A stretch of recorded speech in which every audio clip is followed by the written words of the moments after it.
Hoy estudiaremos la lección número 3 correspondiente al segundo trimestre de este 2026, titulada Orgullo versus Humildad.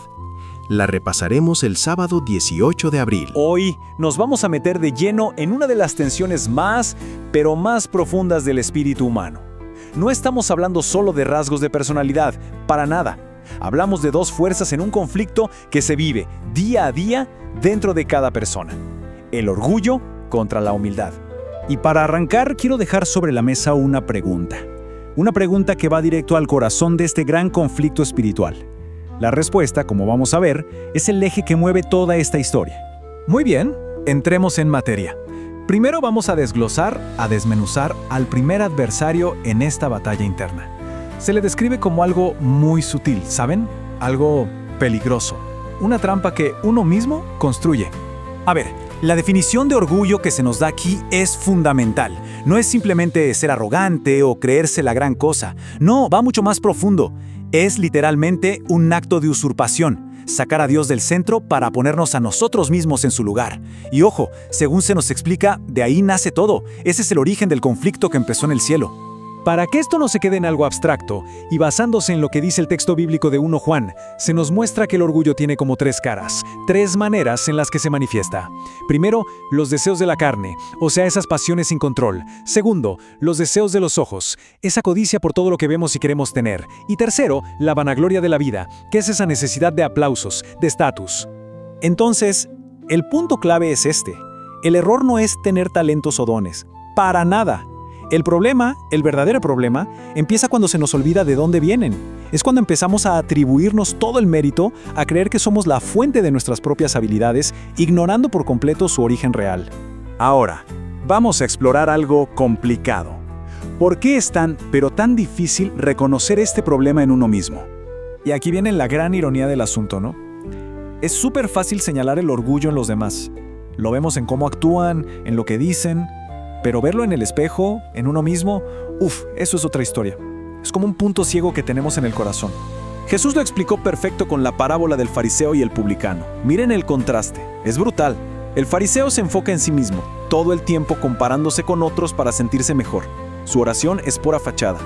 En cambio, el publicano, ¿qué hace? Se enfoca en Dios, reconoce su propia pequeñez y lo único que pide es misericordia, dos mundos aparte. Y esto nos lleva a una regla casi matemática. Si la vara con la que uno se mide son los demás, pues siempre va a encontrar a alguien a quien mirar por encima del hombro. Y eso alimenta el orgullo. Pero, si la comparación es con la santidad de Dios, la perspectiva cambia 180 grados. Ahí es donde uno ve las cosas en su verdadera dimensión. Y claro, esto tiene una consecuencia directa, una que se nos dice muy claramente en el libro de Santiago. Dios resiste a los soberbios, pero da gracia a los humildes. O sea, la actitud que uno elige determina el resultado que recibe. Así de simple. Para ver cómo funciona esta transformación en la vida real, vamos a analizar un caso de estudio fascinante: Moisés. Un hombre que pasó de estar en la cima del poder y, seguramente del orgullo, a una mansedumbre impresionante. Ojo, que el cambio de Moisés no fue casualidad. Fue una decisión, una elección muy consciente. Como leemos aquí, él renunció a propósito a toda la riqueza y el estatus de Egipto por algo que, para él, tenía un valor inmensamente mayor. Pero esta transformación no fue de un día para otro, ni mucho menos. Miren el proceso. 40 años, 40 largos años de soledad en el desierto para desaprender la autosuficiencia de Egipto y aprender a depender totalmente de Dios. Pasó de ser un príncipe que confiaba en su propio poder a un siervo que sabía que no era nada sin su creador. Así que la gran lección de la historia de Moisés es esta. La verdadera grandeza, la que cuenta, la espiritual, no se construye sobre el ego ni sobre la autopromoción. Se construye sobre una base completamente distinta: el servicio y la obediencia. Y esto nos lleva al ejemplo supremo, ¿no? Al modelo que redefine por completo lo que significa ser grande y que le da, por así decirlo, el golpe de gracia al orgullo. Es que es increíble pensar en esto. Incluso los discípulos, después de caminar y aprender directamente de Jesús por años, seguían atrapados en la misma discusión, peleando por quién era el más importante. Esto nos muestra qué tan arraigado está el orgullo en nosotros.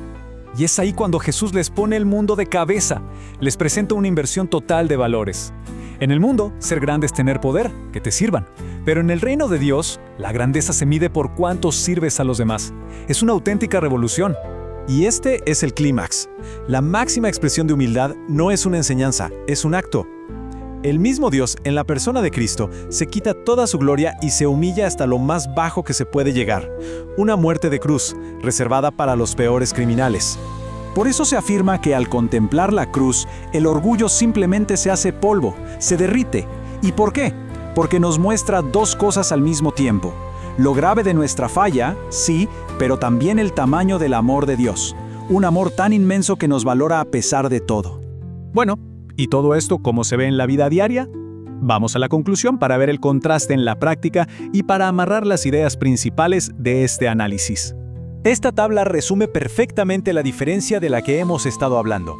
El orgullo siempre está compitiendo. La humildad, en cambio, sirve. El orgullo se mira el ombligo, es autorreferencial. La humildad contempla a Cristo.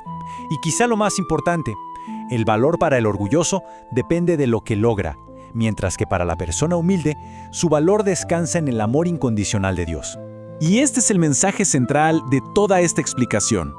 El verdadero valor de una persona no está en lo que tiene, ni en su estatus, ni en sus logros. Está en algo externo, en un acto de amor en lo que Dios hizo por la humanidad en la cruz. Volvemos entonces a esa cita clave, la que ha sido el hilo conductor de todo este análisis. Es un recordatorio final del principio divino que está en juego, presentándonos dos caminos y dos destinos muy diferentes. Y con esto cerramos con una reflexión. Si el orgullo es, en el fondo, una prisión que uno mismo construye, ¿será entonces que la humildad es la única llave que puede abrir la puerta a la verdadera libertad?